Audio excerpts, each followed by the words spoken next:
everyone. This is Christina Herrick with Landscape Management Magazine, and I'm here today speaking with Frank Bourque. Frank is a business consultant for hardscape and landscaping companies. Frank, why don't you tell us a little bit about yourself?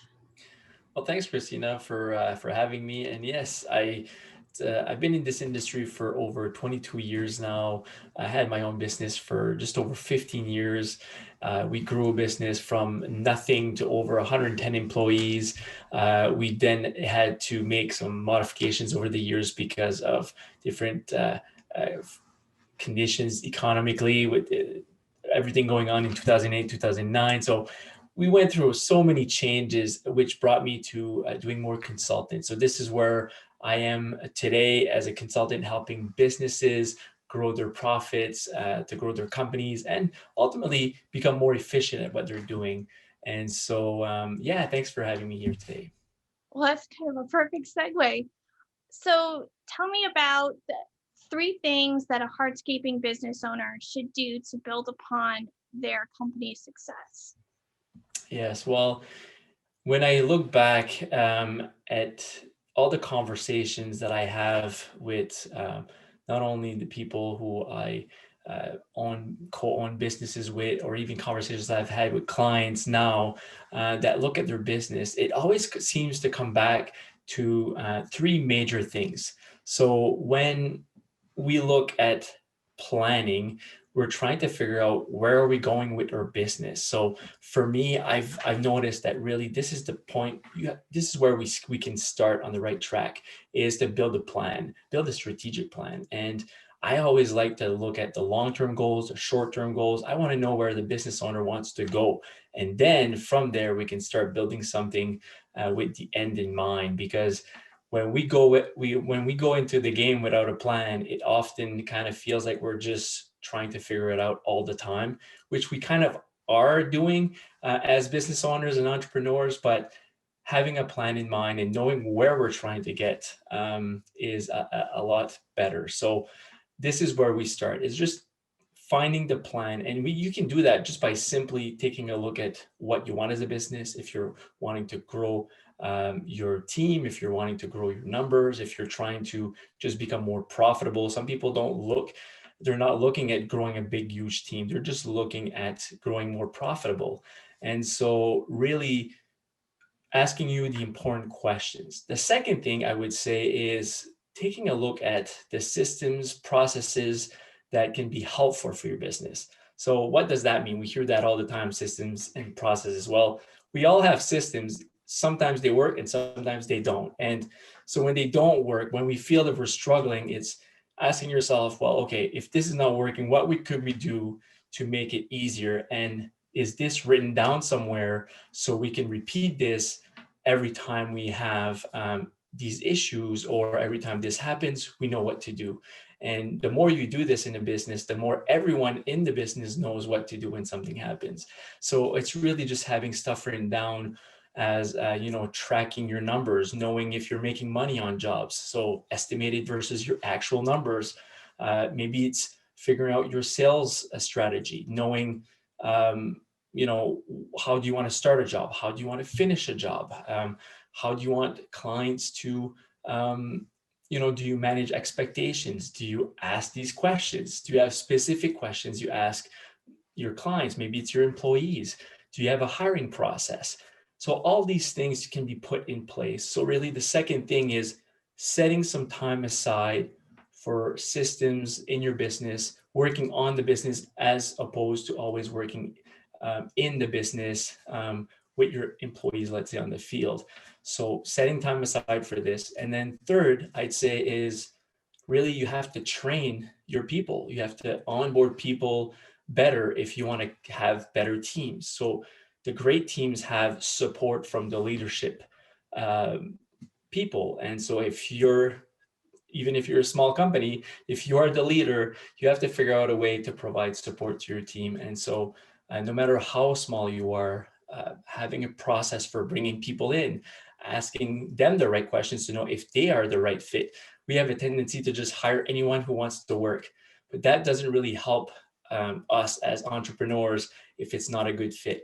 So these would be the three major I guess, components of, I would say, to focus on as a business if we want to grow in the right direction. So having a strategic plan, building some systems that work better for your business, and providing training and onboarding support for your employees.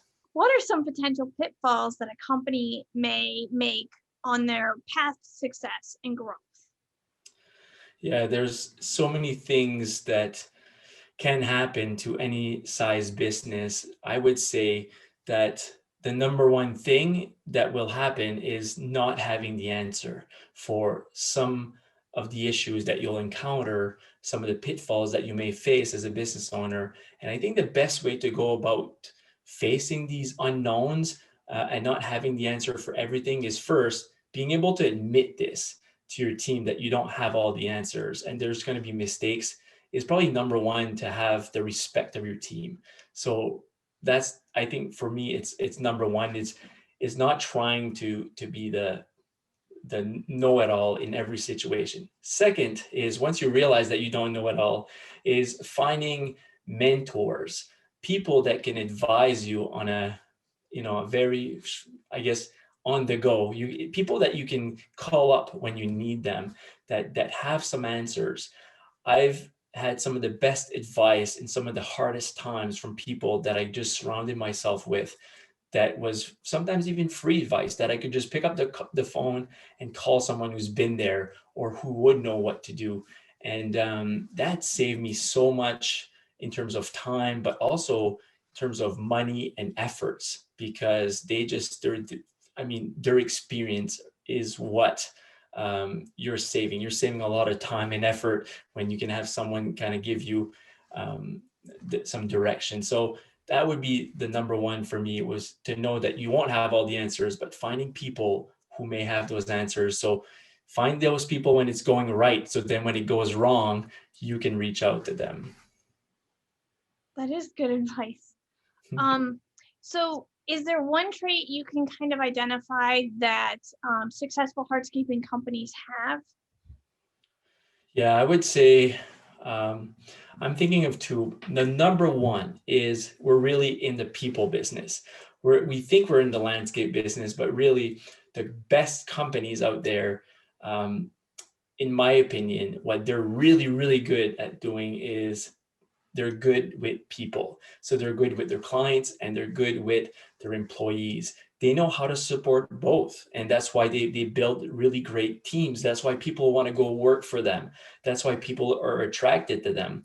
And that's why they naturally kind of grow more easily than a lot of companies, because clients become fans. They don't just become happy customers and satisfied and they move on to the next. No, they hire them over and over again for different projects, for their maintenance. They call them for advice. They reach out. It almost feels like family to have these people around, because these companies treat these people like family. So they treat their clients like family. They treat their employees like family. And so they build strong and long-term relationships. I would say that's probably one of the best qualities that companies can have to grow. The second one that comes to mind for me, if I had to give a second one, is great companies, after being obviously great with people, if they're great at numbers, then chances are their success is not going to be just by the fact that people like them. It's by the fact that they can manage their business. So they attract a lot of great people to them and a lot of great business, but also they're able to manage their business, make their decisions. Their decisions are driven by numbers. So they take a look at what's working, what's not working. They try to fix what's not working or just minimize the waste in their business. They know where to cut. They know where to make changes. When we don't track where we're making money or losing money, it's hard to make the right choices.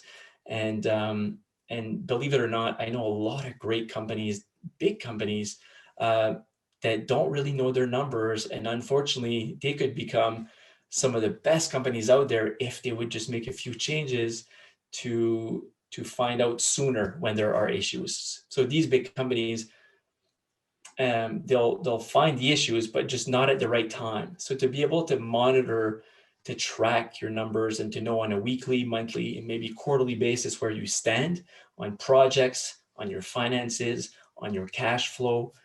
These are all things that can save you in the long run. So for me, it's people and being numbers driven.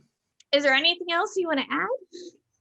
If I can leave everyone with something, is if you want to find out what's next for you as a company, is kind of step back and figure out where you're struggling the most, where it kind of where the biggest headaches are in your business, and tackle these things first, because it's going to take a lot of weight off your shoulders, just to figure out some solutions for the things that weighs the most, because oftentimes those are the things that we procrastinate on because we don't want to tackle it. But just tackling one at a time really helps to improve a business. And we don't have all the answers, but just take a look at where you struggle the most and start there. But also focus on your strengths, because obviously that's what's going to motivate you. But you have to do both in order to get to that next level. Thanks again to Frank Bourque for talking to us today. I think he provided some great information. Thanks again, Frank. Thanks, Christina, and thanks to everyone for listening.